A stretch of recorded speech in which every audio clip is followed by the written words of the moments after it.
Hello, I'm Kate Fitzgerald from the Learning Hack team, welcoming you to a new episode of Great Minds on Learning. In this highly acclaimed series, Professor Donald Clark, internationally famous author, blogger and entrepreneur, joins John Helmer to explore 2,500 years of thought and theorising about learning from the Greeks to the geeks. This special episode, recorded at the Online Educa Conference in Berlin 2024, gave Donald and John a chance to address some of the burning questions that listeners have asked about the series. What have we learned about the theory and practice of learning? Can people really learn from history? Why was this podcast necessary in the first place? And how are the voices we have heard from so far selected? It also gave a valuable chance to reflect on 3 years and 36 episodes of this very popular show. Welcome everybody to this live recording of Great Minds on Learning Question Time.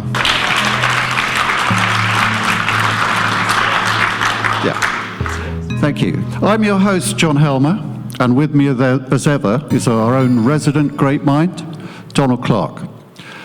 So we're looking back today on 3 years since we first launched this podcast, 36 episodes, hundreds of theorists, spanning 2,500 years from the Greeks to the geeks. And we thought it was about time to hear from the listeners, you people, and the questions they have about what we've been doing here. How many people are regular listeners to Great Minds on Learning? Just show of hands there. Oh, quite a few. How many of you have ever heard an episode of Great Minds on Learning? Yes, good. And a lot of fresh meat as well, which is very encouraging for us marketing types. So we wanted to really hear from the people who've been listening and what questions they have. We had loads of questions. People are always coming up to us at live events and in the street. So we don't always capture who they're by, so we've kind of grouped them a bit. And other people have posted to us on social media, so we'll name names where we can. More recently, we put out call for questions, and we'll be throwing those in. Also, there'll be a roving mic to answer your questions from the floor. We'd really love to have questions from you, not saved up to the end, but as we go along. So we're dividing it into 3 sections, and we can have questions at the end of each one. Donald has very carefully divided these very well into why, what, and what next. So the why, as in, why do we do it, for a start? It's not like there's loads of money in it. What was our rationale for the people we've chosen to talk about? And the people we've not chosen to talk about?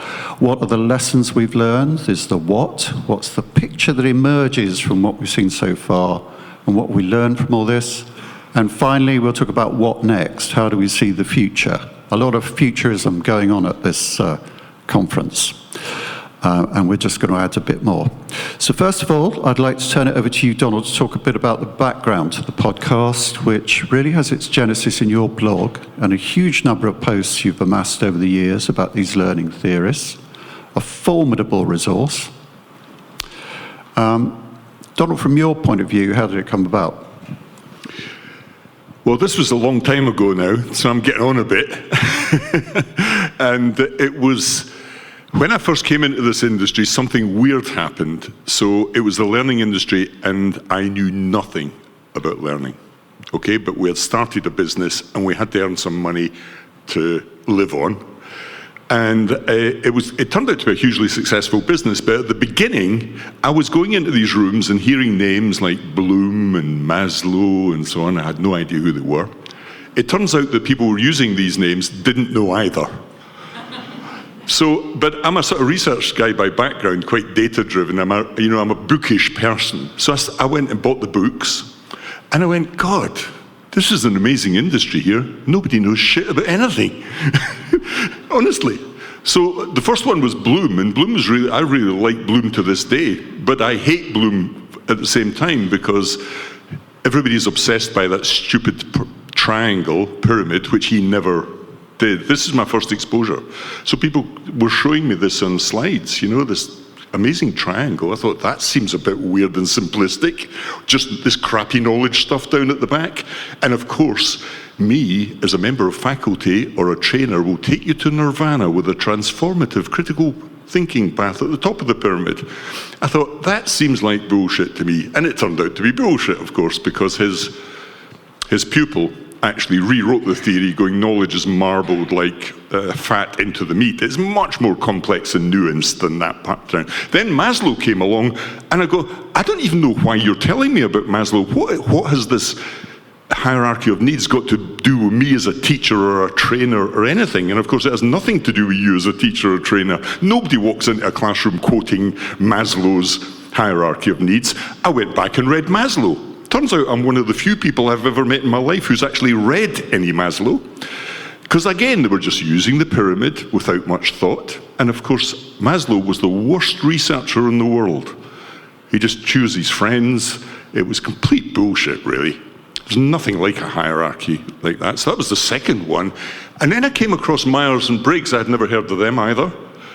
And people were actually using this in workplace learning to, determine recruitment and promotion and all sorts of things. I went back and read that, and I went, Myers and Briggs, neither of them had any qualifications. It was based on this really weird subset of Jung.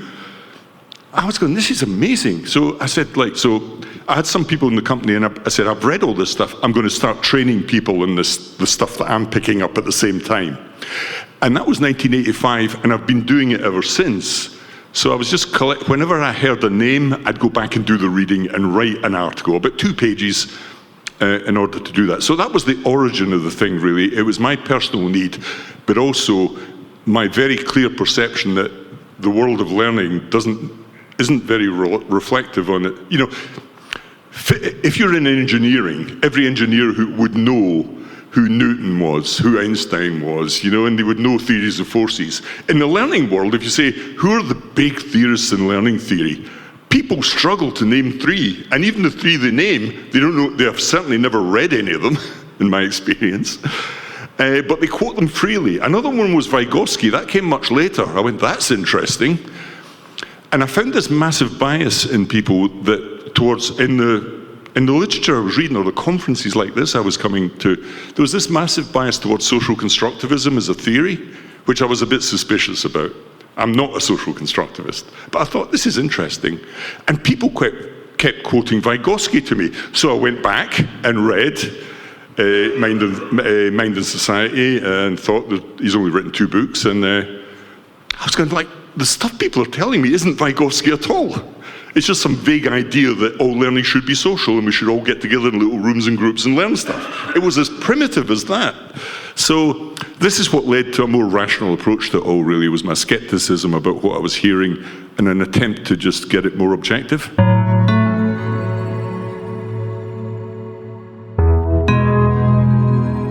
So I think that kind of covers how it came about. But if we want to dig more into the why do people need to know about this stuff? I mean, it's ancient history. They're out there. They may be talking to students or school pupils and trying to educate them. They might be in workplace learning, trying to teach people to time manage or deal with difficult conversations, whatever. Why do they need to know what Aristotle said about learning? Well, not so much Aristotle, although, interestingly, we go back to Plato and Aristotle. Plato is the rationalist, Aristotle is the scientist. So you may say, right back 2,500 years ago, you had this bifurcation in the theory between reason and, on one side and empirical science on the other, that comes through into behaviorism, cognitive science, and all those theories much later on. But I think, why? I was in the business of building learning tech. This conference is called Online Educa, although when I heard the speaker this morning who opened on the keynote thing, I thought, you must be at the wrong conference, mate. You surely have turned up for the offline Educa conference. And I thought, this is amazing. And often, when I saw the German guy this morning, my head sank, really. because we get a keynote. We are the only profession in the world. Imagine if you were pediatrics or child nurses or child doctors, and you come along to a pediatric conference, and the main keynote on the first day stands up and says, "I really hate babies. We should stop having them." You go, "Are you kidding me? We do this every year. I don't know why." But coming back to the question, why? If you're going to build product, I think you should be duty bound. Like an engineer on a bridge should know about forces and stresses to build a bridge so we don't die when we cross it. I think the same is true in learning technology. If you're not building good pedagogy, good science, good design, because that's separate from the science of learning, then I think you're going to be building bad stuff. And to be honest, I've been in this business for 39 years now, that's building learning technologies, and you still see a lot of bad stuff. I've had it with a, cartoon speech bubble, multiple choice question. You're learning stuff, I won't do it. I find it insulting almost as an adult to have to click on a little speech bubble to find out what Susan said about or some stupid story that they've dreamt up, like Peter and Paul infantile book type stuff. I don't think that's at all appropriate for adults. And we've been locked into this world because we have a bad piece of technology, which is authoring tools, which actually just have loads of cartoon libraries and templates for multiple choice questions, which I absolutely hate now. So I think we have to, if we're in the learning tech stuff, we have to know about learning first, tech second. But very often it's tech first and learning second. So I think it's an imperative if we're going to be successful in delivering to people. And we put up this facade. We think that everybody loves what we do, but honestly, go into a bar, take a stranger and say, "What do you think about HR or L&D in your organization? What do you think about that compliance online learning? You know that course you had to do on resilience? How did you find that?" And I'll tell you what the reaction is right now.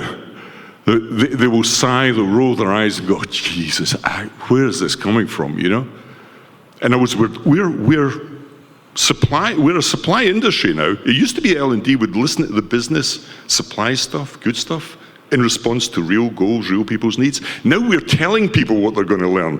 You will, and the worst example of all, and I always quote this, is unconscious bias training.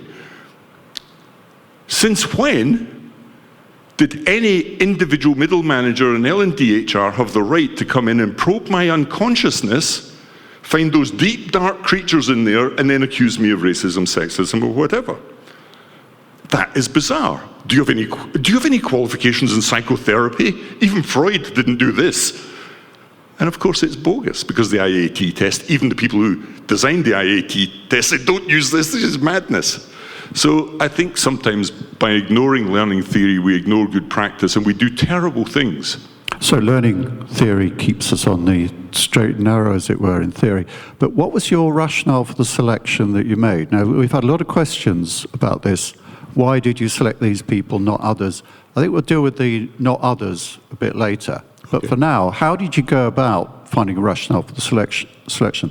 We started with the cognitivists, I remember, and then went on to the behaviorists. Yeah, that's right. So the first group were the practical names I was hearing empirically from people that were being used in either academia or in schools or in the workplace. So that was, the sort of cognitives, the names like Bloom, Maslow, all those standard names that you hear. But then as it started to widen out, as social constructivism got a grip, you started to hear people like Vygotsky mentioned. But then it was quite clear that learning was, like if you go into schools, learning theory is a remarkable thing because we still have this enormous shadow of religion hanging over everything. So I used to hear storytelling a lot, and that's people who really believe, like Jesus, that everything should be a parable or a sermon. That's big in Western education. You don't really get it in China, who I've taught Chinese students. So there are all these shadows from the past. So we started doing things like, it's an interesting example, that one. If you take the Buddha, Confucius, Moses, Jesus, Muhammad, right now, on this planet, most people who are going through an educational process are touched by those people. And what are the big issues at the moment in the world? Well, see what's happening in the Middle East right now with two groups of people. There's this massive cultural influence of religion. And of course, in Europe, we had Marxism. We had some of those post-Enlightenment narratives that massively, half the world has been influenced by Marxism in terms of education. China has a picture of Marx every year behind the government, and their educational policy is based on those Marxist principles. It all came to a horrible end with Pol Pot in 1975, but the truth of the matter is there are all sorts of, it's a bit like a rope. There are all these, more like a river with tributaries. We've got all these hidden tributaries coming into the learning and educational world, but we don't know what those tributaries are, and they all get wound up in this rather odd rope. And some of those tributaries are good and brilliant, but others are not so good. And I grew up in Scotland where Catholics and Protestants got separated into schools. I never met a Protestant Catholic until I went to university, and I lived amongst Catholics. This is horrible. It's bizarre. And I've done a lot of work in Northern Ireland where they killed each other over this. So I think we've got to be very careful in not carrying on with this stuff and getting some sense into it. So what kind of has become clear from this as we've looked at it and kind of shaped the podcast around these various groups of people is that there isn't really a canon. No. And are we attempting to build a canon? That's a question a couple of people have asked. Are you canon building? Do you believe in canons? I mean, Bloom and the other Bloom. The other Bloom, yeah. Well, the other Bloom's on the list here, actually, because there are people who believe in a canon, which I don't, because surely we've got to the situation now where the European perspective is not the only perspective in the world. And what was interesting about this, I would say unashamedly that this is a selection, my personal selection, and it is definitely culturally biased. Yeah. Because I've grown up in this culture, and I just don't speak Chinese or any of those languages where I could take a deep dive into that. That's another load of questions we've had about, why aren't there more African people? Why aren't there more Indian people? I think Indian people particularly came up with the religion, and there were certain religions they didn't feel were getting enough. Do you want to address that question of Western bias? So, yeah, it's a question I've had many times. I remember somebody saying there are no Africans in the list, and it was my friend is an author, and it was his best friend. But the question was on Facebook, and she said, "You are a racist, but there are no Africans in the list." I said, "Hold on a minute." So my question back to her was interesting. I said, "How many Africans do you think are on the list?" And she said, "None." But she was wrong. And on this list behind me, I won't go into them now, there are something like 7 or 8 Africans, but she didn't know who the Africans were. So sometimes the charge is a bit false, okay? And in India, people like Sugata Mitra are there, or Ashok Ghose, who's a big AI chatbot guy. Anybody who's involved in AI and learning should know who Ashok Ghose is. Yeah. And then there are, a whole group of people from Russia, for example. You've got people like Pavlov, Vygotsky, Bakhtin. The Middle East, we've got Arab scholars in there as well. So I tried, but within the limitations of my cultural bound. I'm not pretending to be that this is some abstract world global perfect list. It's not a canon, it's a selection. And I'm quite willing to admit that I'm as biased as anybody on this, but that wasn't the aim to be. Is that why there's so many Scottish people on here? Yeah. Well, but that was the culture I grew up on. Actually, there are not many Scottish. There's Adam Smith, David Hume. Yeah, not enough. I was just trying to keep the mood light. Okay, so another question we had, and I remember actually it was just over there after we'd finished a similar session last year. A woman came up to me and she said, why are there so few women in the list? And that's one that's come up again and again. Yeah, that's a really common question when we did the podcasts especially. But again, it was a bit like are there any Africans in the list?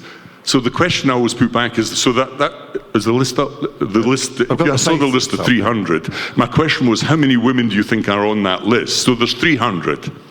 But the women issue is really interesting because as I studied this across 2.5 millennia, it was quite clear that women were absolutely excluded not only from being educated, but being educators until the early 20th century. This sounds like an astonishing thing, but it happens to be true historically.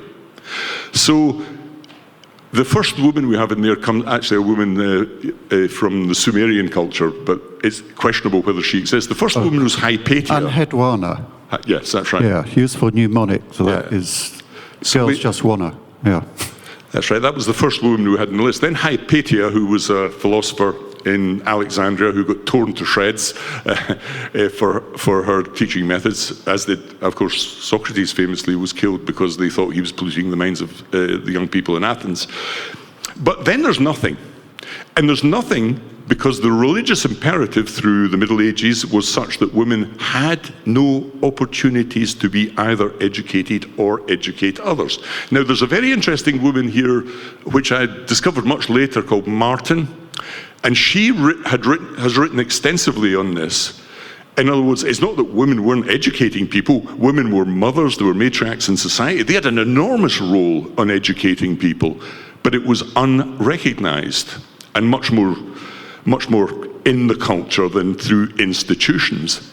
And in England, for example, women were quite literally excluded from the university system until the late 19th century, and hardly any became graduates in some subjects until the 20th century. So you wouldn't expect many women from the Middle Ages because the religious imperatives were such that it did not happen. However, a good thing happened. There are actually 30 women on the list, and most of them modern, 20th century. And as we go through there were some amazing people I discovered on that channel. My favorite is Jenny Lee. Jenny Lee was Scottish, by the way.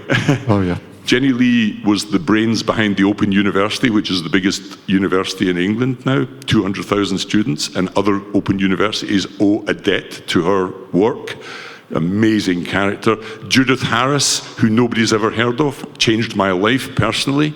I had twin boys, and I read her book on nurture when my boys were very young. My son's sitting here, he's one of those twins. That changed my life towards education and peer group pressure in particularly. But as we went through the 20th century, we had a marvelous group of women in the 90s, which was Marsick, Watkins, Gloria Gary, Alison Rossett, who actually turned around and said, forget all this courses, look at informal and institutional learning. They were the first people who recognized that learning is not an institutional game. Most of what we learn is not in school or universities or in courses, but in life itself. And they were really enlightening, and actually a lot of modern theory and the stuff that's coming through in performance support and in AI systems owes a debt to them very directly. So another amazing one that we discussed a lot was Maisie Clark. Mamie Clark, yeah. So Maisie Clark was a black woman in the days when hardly any black people were in the university system at all. I went to an Ivy League in the late 70s as a student, and there were no black people there. None. That's shocking. That's recent.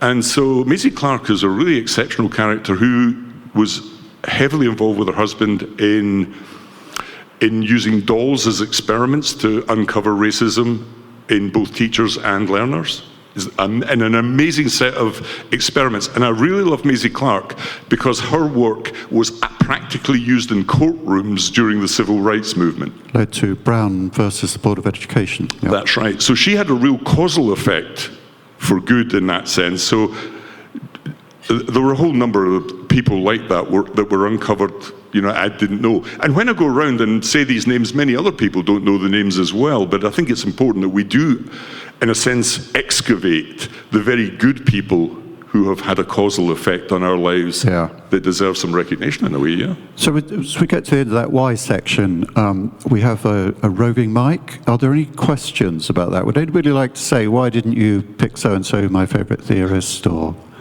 why did you have this other person? They were a load of junk. Now's your chance to ask another question. Oh, yes. Sana, down here at the front, please.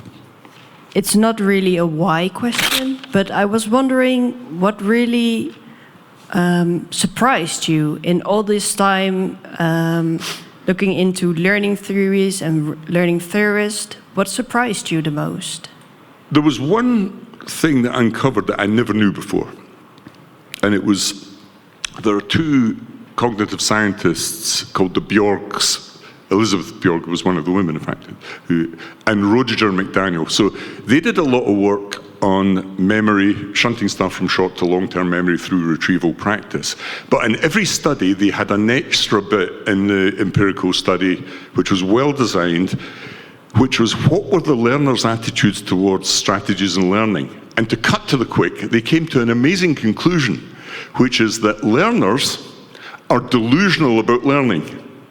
I know this sounds weird, but this is why you should be very careful if you go and ask school kids or students about what they think about how they should learn, because they are absolutely delusional.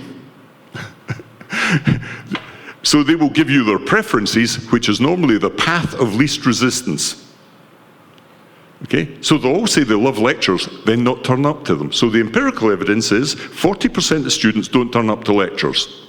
Ask students how they like to learn, they say lectures. It's bizarre.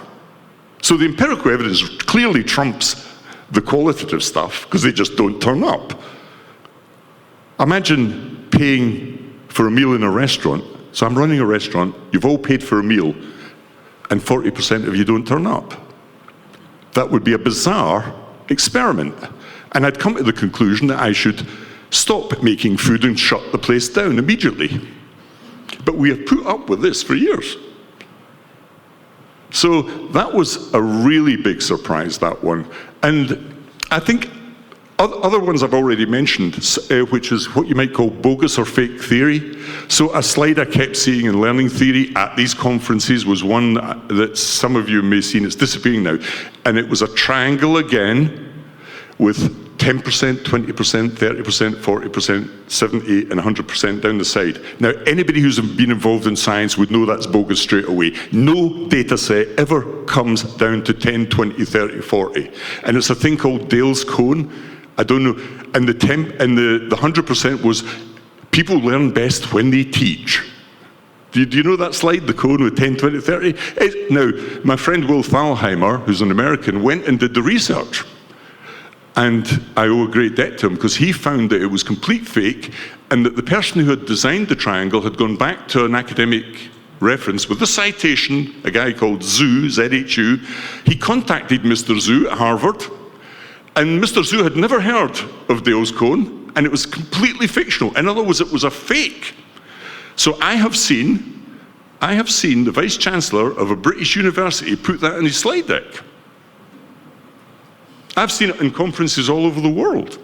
And that's what I mean by the importance that we uncover and have some reasonable archaeology here to get us back on the right path here, because there's a lot of bogus stuff floating around in our world that needs to be put to bed, really. I mean, some of these theories like Bloom are 70 years old. We've done no research in cognitive science since then? Are you kidding me? Of course we have. And so I think we're almost duty-bound if we're going to build stuff for other people and our kids especially to get this right. Yeah, if I can have one there. The thing that surprised me most was to find out that the education system that we're all so used to was largely invented by Germans, German idealist philosophers, Prussians, in fact, Hegel, and help me out with the names, Donald, I can't remember them all. But all of these people were privately schooled. I mean, they were kind of one-to-one educated, and they invented a system of having like 30 people in a classroom, but none of them went through anything like that. They all had an individual tutor. I thought that was surprising and interesting. Yeah. And there's the 2 sigma problem. Well, this is a really good example of the surprise.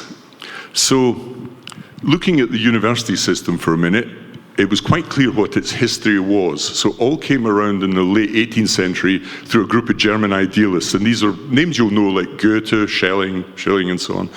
And there's one person in particular who came to Berlin, in fact, and the university is just down the road, and it's called the Humboldt University. Oh, Humboldt. Yeah. And so Wilhelm von Humboldt, his brother, was much smarter than him, I think. That's Alexander. He was a proper scientist.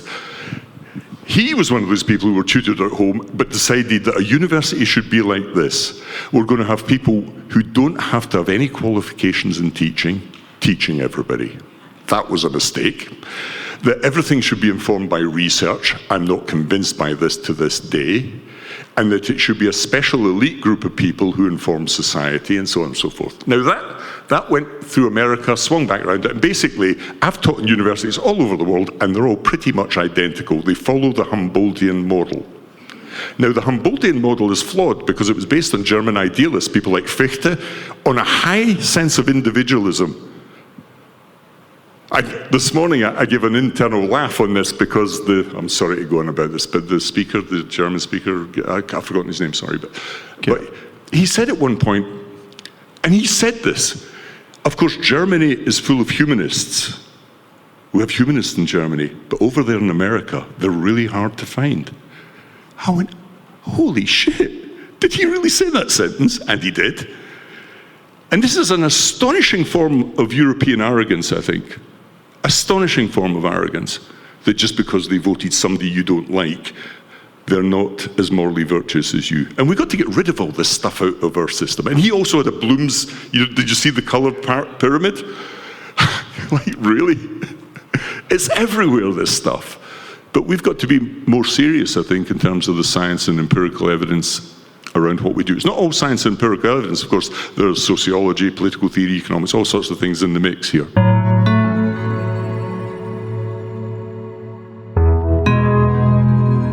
So this is moving us on to the what. What have we learned? And I'm going to throw in a quote from Hegel here. What experience and history teaches us is that people have never learned anything from history or acted on principles deduced from it. But we don't agree. We think we've learned something from this study of theorists, and I've certainly learned a lot from Great Minds on Learning. So now there are questions around this. Donald, it breaks down into different areas, but what's the picture that emerges, Donald, would you say, from the survey so far? Can you kind of draw a grand narrative from this, if you like? Have any worrying themes emerged? I think you talked about some worrying themes, and zombie ideas, but why do they linger on so stubbornly? Is Hegel right about this? We just can't learn? Well, going back to that analogy of the rope, you get all sorts of themes. One of the things that coming to the end of 300, and I'm still writing some of those, and we'll do more podcasts, I hope, is that there's this religious theme, there's the scientific theme, but it's not all right. We can't just go on and accumulate knowledge. In a sense, it's summed up in the phrase, I think, that education is a slow learner. So we still use Bloom, even though it's 70 years old, because we've not actually done any of the reading of modern cognitive science, probably. So we fossilize things in PowerPoints, and that becomes the train the trainer or teacher training course thing. That's bad, okay? But I think there's also another strand in the rope is the sort of faddish thing that happens in education and in workplace training. So every year there's one. 2 years ago, I remember, and you see it at this, I've been coming to this conference for a long time, and you see one a year. Last year was resilience training. I remember when it was mindfulness, and you can go back and pop these off. And it was very superficial, faddish, crappy solutions to serious problems. And I think that's one of the dangers here that came to the surface here. We had a lot. So let's take the mindfulness one as an example.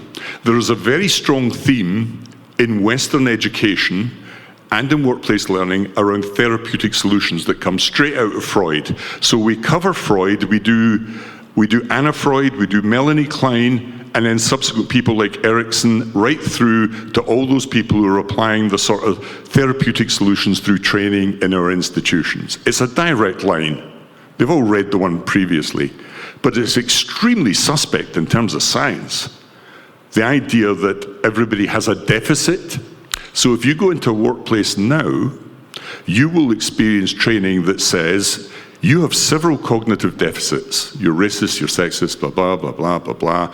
And here's my solution. I'm the priest, I'll come along and cure you of this. And that's it done. And then we suddenly find people are very fragile, so we have to give them a dose of resilience training to bring them back up to normal again. That's how weirdly faddish some of this stuff is. And I think that's one we could put to one side somehow. Now, these are serious problems.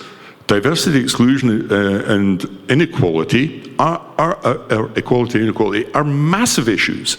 But they're not solved by shoving people on a course and accusing them of something. You don't convince people to come with you if you accuse them of having a mental deficit. And I think that's a good example of another strand in here that's gone wrong. Yeah. And that's because we're holding on to things from the past. In that case, a post-Enlightenment narrative like utilitarianism. Remember when, and this happened at the conference, I remember Seligman and the happiness people. Happiness was a big thing for 2 years, and we all had published books. Seligman was the Pied Piper. Only 2 years of happiness, folks. We had 2 years of happiness. It's now all, we're now all down in the door. Well, yeah, it's all doomsters now on AI. Okay. But I think we've got to be very careful with this stuff and cut it off at the pass before it gets carried away with itself. It has a sort of overreach. Well, so but seriously on that point, similar point, I think, it's one from Joan Keevil, she's Scottish. What value do you place on reflection in learning, and how do you convince busy leaders and managers to slow down and do some reflecting? Now, reflection is a part of learning, isn't it? That's in the science? Well, you had that word, leaders, in there, which always sparks me off. Oh, right. Another hot button. So go into an average corporate now will have a good portion of its, but this is very recent, by the way. When I first came into this industry, there was no leadership training. We just called people managers and managing directors. We then called them chiefs, chief executive officers and so on. And then over the last really 5 to 8 years, huge sums of money have been spent on leadership training. This astonished me. And I know a lot about this because I was involved with companies who built this stuff. And boy, was I saddened to see the output. So leadership is a complicated academic background. And we did a whole podcast on this. So we went back. The guy who started it all off was really Taylor, but it was a guy called Burns. He was the first theorist. And he was actually quite good, actually, at this stuff. We then come through Blanchard and Blanchard through into people like Cotter and Drucker and so on. But the three people who you never mention, who never get mentioned in a leadership course, are, I think, the three most important theorists in this area. Okay? And that's Peffer at Stanford, Kellerman at Harvard, and Mintzberg, who was at Chicago, I think. And they have been writing for a long time saying, stop with this leadership stuff. Because most leadership courses are, I've got some essential oils here. Compassion, empathy, be nice to people, blah, blah, blah. That's leadership. That's bullshit. It is bullshit. This is the therapeutic thing. The most successful leaders on the planet had none of those qualities. You've all got an iPhone. Steve Jobs had not one of those things. And so I think the great thing about Peffer and Heller is if you really look at the academic theory in this stuff, these brilliant minds, Kellerman, there was a woman at Harvard, said stop with the bullshit on training. It's complicated, very different types of personality styles, work in leadership. Some leaderships have no contact with their staff at all. I've got 100,000 people. I'm not going to be friends with them all. So what with the empathy thing, you know? So I think that's another really good example. So reflection, yeah. Let's not get over-obsessed by a tiny elite number of people at the top organizations who we spend all the money on and leaving the rest at the bottom. There's a session here by Tesco, and it's, I don't know if, I'm sorry if the guy from Tesco's here, but Tesco's a massive supermarket in England. Tesco's leader has just given himself a 120% pay rise from 4.5 million to 12 million this year. Meanwhile, in April, when the basic wage went up by a few pence, they found a tax loophole so they could delay the payment by a month, and it saved them 18 million. This is what I mean. We're in a world now where we're supporting the people at the top of organizations with training and abandoning all the people at the bottom. There's hardly any really competent stuff. When I first came into this industry, it was all about training people and competencies on the ground. Now we've got abstract concepts like resilience and leadership. Any old abstract noun can be a course now. I think that's one of the big lessons I learned from this, that we need to go back to maybe looking at exactly what the goals of an organization are and training and teaching people in that context. And the same would be true in education. So for example, in education, why would we on earth would we teach Latin in schools? A dead language. and only one dialect of that dead language. Nobody speaks it. They're not all going to be Latin scholars. Don't imagine for 1 minute that they're going to be able to read Cicero when they get their little qualification. Why is it in all our schools? It's a hangover from the past, and should have got rid of it many, many years ago. So while we're talking about leadership and governance, there's one from Nikki Proctor, which will be the end of the kind of what we've learned section for some questions. Got your questions ready. This is an interesting one because we put out this call perhaps too early in the year. So he asked this question a long time ago, and events have kind of overtaken it a bit. He said, what would you advise the next UK government, that's not the one after this one, but now this one, to put in place to improve things, to learn faster and ideally prevent repeating these problems? He's not specific about the problems, or Nikki may well be a woman, I'm not sure. They're not specific about the problems, but we know that the last 14 years in the UK has been pretty troubled in many ways. And they got a bit of that party got a bit of a kicking at the election as a result. Nikki's studying for a PhD in L&D for sports coaching, and that's sadly interrupted by ME. Let's not get too specific about UK politics, Donald, because we'll be here all night. But more general, and also there are other podcasts about politics. You may have heard of a couple of them. They pull an awful lot of listeners. More generally, to look at that, what useful lessons might we have learned from the podcast about the relationship between government and education? And historically speaking, that's been an interesting one, hasn't it? This is a really good question, because one thing that's very clear from the history of learning theory and education and the workplace here is that very recently we sort of abandoned learning by doing or vocational learning. And I think that was because manufacturing was becoming automated and miners were, those jobs were disappearing.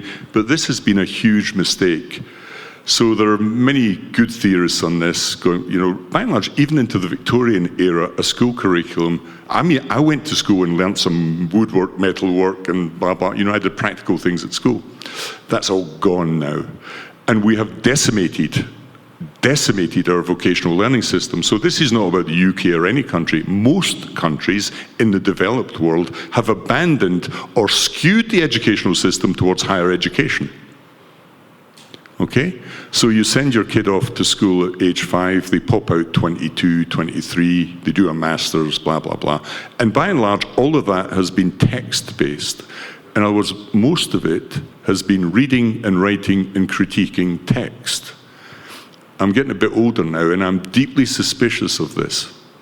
I'm deeply suspicious of its text focus, because we now have a generation of not unemployed graduates, but underemployed graduates. So in the town we live, Brighton, you can go into any cafe and the barista in the cafe will be a graduate. That's underemployment. And we have an army of people, as I often say, who can critique Hamlet and hold a placard on climate change, but nobody who could build a windmill or do anything practical about it. So I'm being flippant there, but the educational skew towards theory and towards white-collar works, which are about to be decimated, I think, because of AI, is a big political and economic mistake.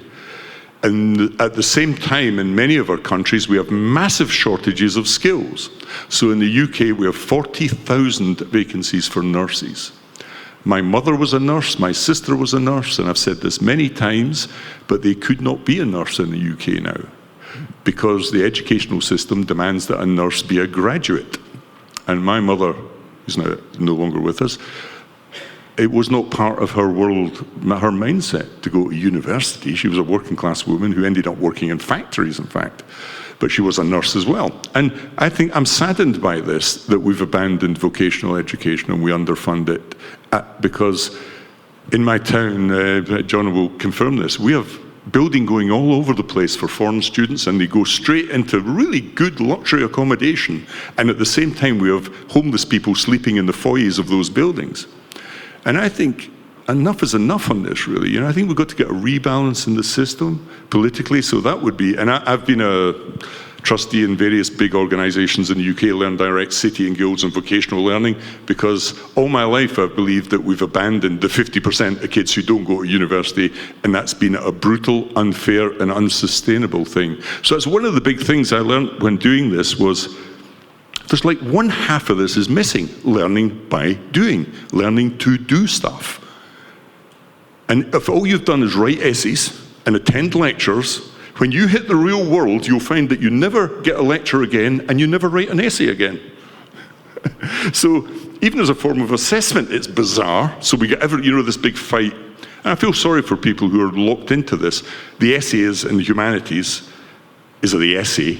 It's wholly inappropriate, as if that's the only form of assessment that's possible. The madness of that, that's easy. Real assessment is hard. So I think, in a funny sort of way, AI is stimulating us to think more about more sophisticated forms of assessment, which we should have been doing all along. Hold that thought, because we're going to get onto AI, I promise. So let's have some questions here about what we've learned from the series. It would be interesting to, any people who've listened to Great Minds on Learning, who had a question about what they may have learned from it. Anybody? Yes, Alfred down here on the front row. Microphone's coming. Wait for the mic to get to you, Alfred, so you're on the tape. Still call it a tape. I think what I've learned is that we as learning professionals are professionals that are not really skilled in the theories underlying what we do. So, that's why I listen to so many podcasts, because it gives me a bit more of the groundwork and the theories that we really need to understand to be good learning professionals. And what you see is that a lot of learning professionals come from other areas in the company and have not been educated as learning professionals. So I think there's a lot of re-education or extra education necessary for learning professionals. I think that's a really good point, actually. It's interesting. A while ago, I had a look around for books about learning theory, because I thought there must be loads. Because, thinking at some point, what could we do with Great Minds on Learning? Maybe we could do a nice picture book about it or something. And I found it was quite astonishing. That's why I say there's no canon, because you would have kind of like Gagne and a few Bloom and a few familiar names that we'd know about, but it was the number of people they talked about was tiny, and there was no link to any of the things that we'd covered, and I found that was really surprising. So I think there really ought to be, and it kind of pains me to say this, there should be other podcasts like Great Minds on Learning, which is terrible, because they probably come and do it better and, make money out of it or something. But it would be good to see 1,000 flowers blooming in terms of people learning more in the community about theory, I think. Anyway, we should move on now to the future, because I know you're itching to talk about the future.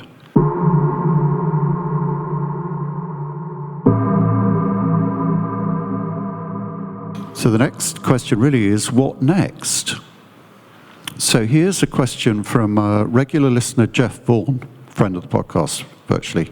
I've enjoyed picking up the nuance between yourself and Donald with regard to AI. I'm glad we're doing nuance, and it would be nice to hear Donald detailing some of his thoughts about where we may be going.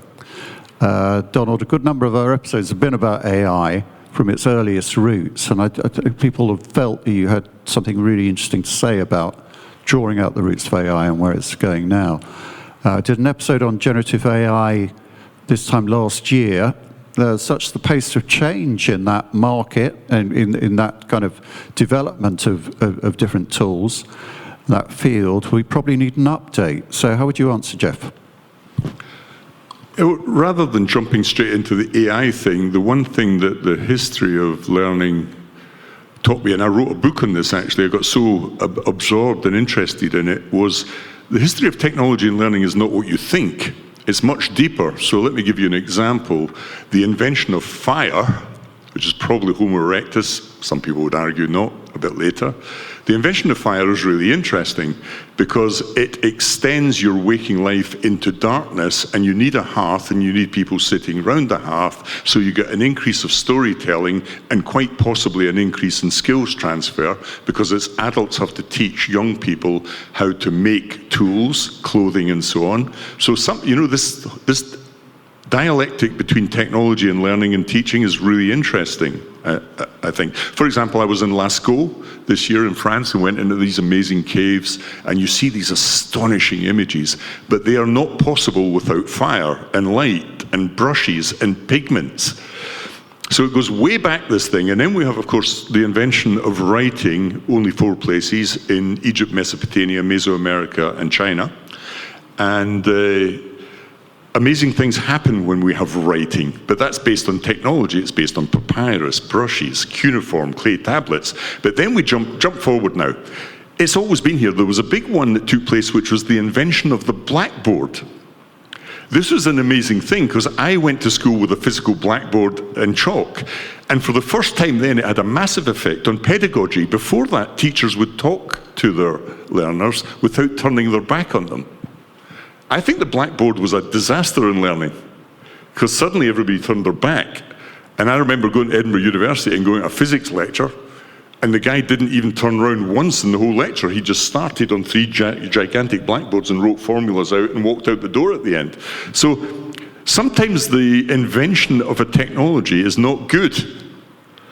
And then we had printing, books, manuscripts, we carry on, and of course we then have the computer, then the internet, and now we have AI. So the interplay between technology and learning has always been there, and always massive in its impact. And I think we tend to underplay historically. For example, if you give kids now a pencil or pen to write an essay in a final assessment, you're making a big mistake if it's writing and critical thinking. Because that person is going to start top left, finish bottom right after 2 pages. Who in their right mind would say that's the way you write anything that's critical?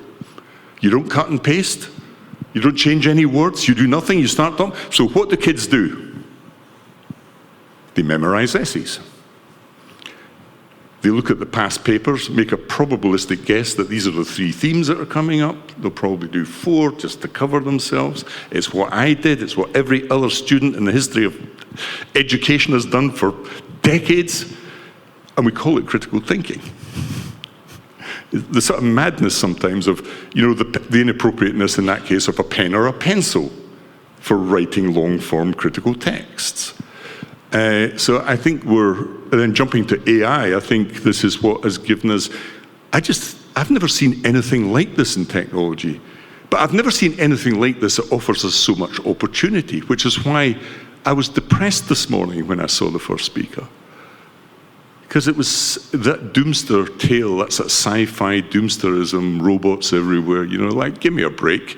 Have you ever tried to make this? It's hard enough building anything without imagining it's going to come and kill you in your bed of an evening. So I think the AI thing has suddenly given its immediate impact for all of us is really interesting, because empirically what's happening here, in a school, a university or the workplace, there are loads of people using AI, but they don't tell you. And it's called AI on the sly. Why? Because the institution has told you can't use it. There are universities that have banned it, for example, but they certainly have a negative attitude towards it. Certainly universities, also schools. The same is true in the workplace. On the one side, you have employees and learners. On the other side, you have educational institutions and companies and public institutions. One side says no, the other side are using it anyway because it's so damn useful. It's so, holy shit, this is amazing useful, that they are driving this revolution. So the AI in the sly is the first thing. Why is that working? Because it's handing agency, which used to be a teacher. So I've gone on a little bit too long about courses and so on, but it used to be the case in a corporate, you'd have to go on a course to learn anything. That's of course bullshit, because you forget most of it. Now, I hold the key to learning, because I can go into ChatGPT and do amazing things, but also learn amazing things. Okay? It happened with Google and search initially. The agency, the pendulum swung back towards the learner away from the teacher. You actually don't need to go on that many courses for some of this stuff now because it's at your fingertips. When you hit a problem, you go to ChatGPT and it helps you, not only to learn what you might not need to know, but to complete the task.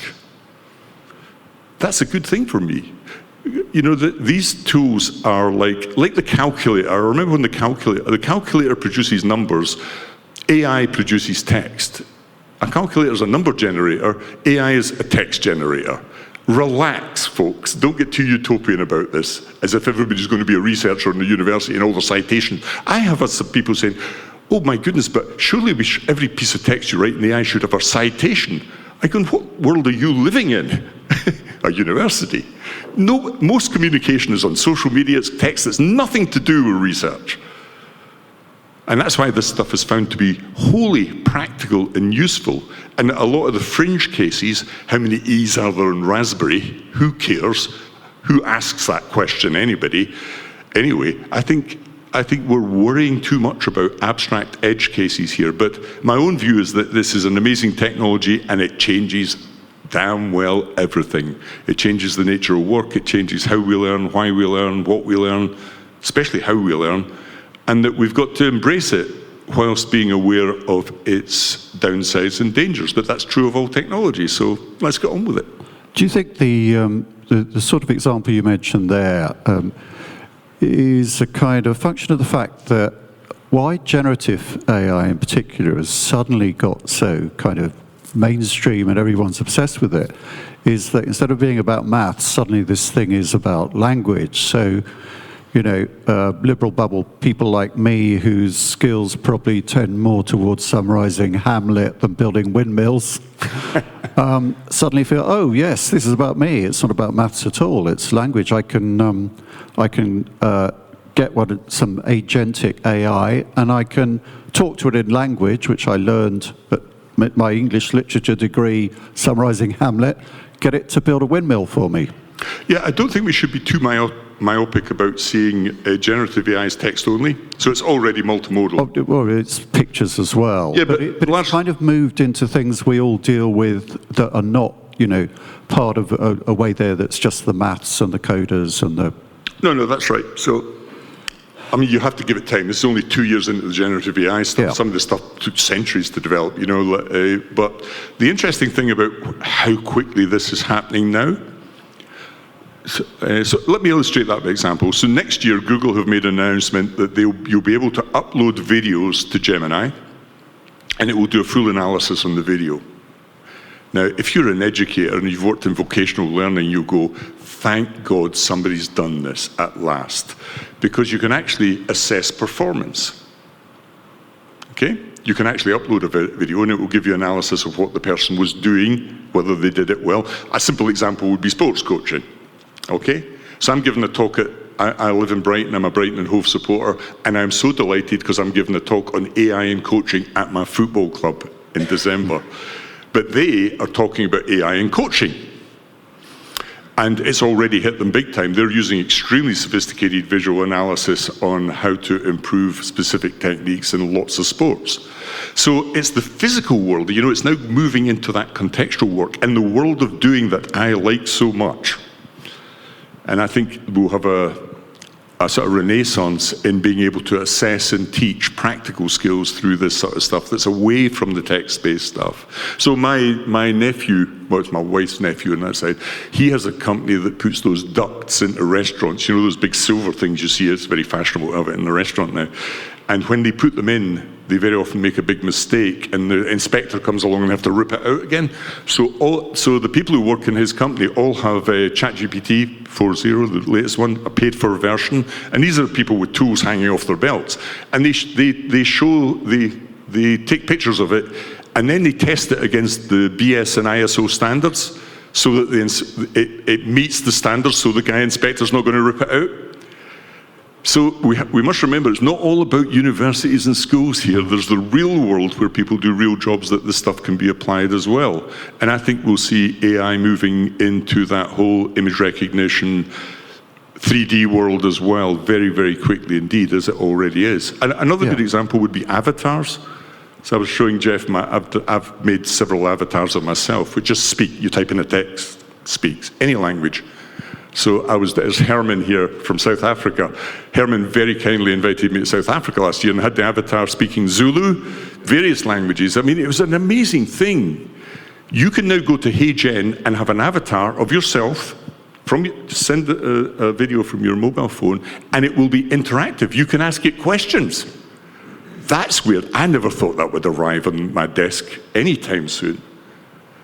So this real 3D world is already with us. And I think we've got to get away from the idea that this is just large language models. They're really multimodal in the true sense of the word. Those two examples are just really brilliant. I mean, especially the deducting one. I hadn't heard that. That's great. So what does everybody else think about that? And can we have some questions now? We're going to have to move towards the end as we close out. Jeff. We haven't had Jeff. We'll come back to you, Salah. Yeah. A lot of children don't know anymore where the milk is coming from. It's coming from a cow. No. Milk from the bottle. Oh, I see already what they ordered. No, it's okay. I understand. The Scottish, etc. I understand. But if you ask a lot of children, they say this is the milk, and they don't know where the milk is coming. It's a cow. They've never seen a cow. Yeah. So what I've seen is that I agree that people learn and share and get dopamine because they know, I know you, you know me, but I'm afraid it's just a thought that with artificial intelligence, which is harvesting everything, that the individual is lost in space. You don't recognize people anymore. So how can you find out with who you have to work? It's just a question, okay? Because people rather talk to ChatGPT than people. So it's crazy because in the past I was responsible for learning. It's very hard to make people communicate with each other. I have a problem, I have a question, who can help me? So it was even hard to change that culture. And now we have ChatGPT and everybody is asking questions, but they don't know the cow anymore. Don't know the cow. So do we lose touch with the physical world? Well, let me illustrate that again by an example. So the second speaker this morning was Paola Aurora, if you were at the session. And she gave it, I think her talk was really good. I have never met Paola before, but I've known her for nearly 17 years online. And I met her for the first time in the speaker's lounge this morning. And myself and Paola, I don't know if you remember a guy called Sugata Mitra. He used to be a big guy, keynote guy. So myself, Paola, and another guy at the University of South California were really suspicious about the hole in the wall project. I'm a technology guy. I just did not believe that you just put a computer in the wall and all these kids in Africa and elsewhere would just pick up stuff. Like, nothing in my experience said that would be possible. So I went there, and I went to an African hole in the wall in Namibia. Paola went to one in India, and John, I can't remember who, I think it was India also, and we found a disaster story. We spoke to the teachers, and they all said, one day somebody just turned up, drilled a hole in our wall, put a computer in. It was mostly boys who played games on it. No girls got near it. It was the very opposite of what the research said. So I went to the research. This was interesting. And of course, the research was self-published. It wasn't really serious journal stuff at all. And that's what I mean about us being careful with this stuff. And Sugata doesn't like me very much, obviously, because I published this stuff, but I think I was duty-bound to. And there was another great example, Nicholas Negroponte, who claimed to have gone to Ethiopia in a little crater, which is not that far from Addis, and claimed that these African kids had never seen the printed word before. I went, that's like, really? I said, this cannot be possible. So I was in Addis and asking people, and he claimed that these kids had hacked the iPad. Now, I don't know if you know who Nicholas Negroponte was, but he was really a business guy who was based in MIT and sold the one laptop per child program, made a lot of money from it. And of course, he was lying. Of course, these kids had seen print. There was a restaurant on that crater where you could buy a bottle of Merlot. It was just crazily ridiculous. So I think it's interesting knowing Herman, who works in South Africa. We've got to be very careful with this stuff, you know, about because my relationship with Paola's lasted all that time, and that's great. I didn't have to meet her in person there. I know hundreds of people online now who I've never met. Take myself back to when I was 15. I lived in a small mining town in Scotland. Do you know how many people I knew outside of that town? One. A pen pal in America. And I used to write to this kid, and it took 2 weeks to get a return letter. You know, there's my son sitting here who knows hundreds of people worldwide. What's the better world there? You know, the face-to-face world where you have to see people to know them, or a world where we have lots of ties with lots of people and our life is enriched by that. My life has been enriched by knowing Paola and her research. And Tamandra I know, because I know her face-to-face. I've only ever met her face-to-face, but then I've reviewed her book and all that sort of stuff. It's a mixture of online and offline. And that's the world we live in. So I'm not saddened. I don't think there is this massive loss. My son knows more people face-to-face and has a richer social life than I had at his age, even though he's a techie kid and an AI programmer. It doesn't make any difference. You know, he's heavily involved in sport. He plays sport in teams and, you know, has a richer life than I had at his age. So I think we've got to be careful of doomsaying about all this stuff and imagining that it's just everybody's locked up in their bedrooms doing nothing. Yeah. And we also have to be careful with time. People need to go on and spend their rich social lives, and Callum needs to go off and meet these thousands and thousands of people that he knows. And the party tonight. And the party tonight. Don't miss the party tonight. Thank you very much for your attention. I hope you're going to keep tuning in as we voyage forward and bring to the fore other great minds in the year to come. Thank you very much. Good night. Great Minds on Learning comes from the Learning Hack team and is produced by John Helmer. The podcast is based on a series of blog posts written by Donald Clark, and we thank Donald for his kind collaboration in this project.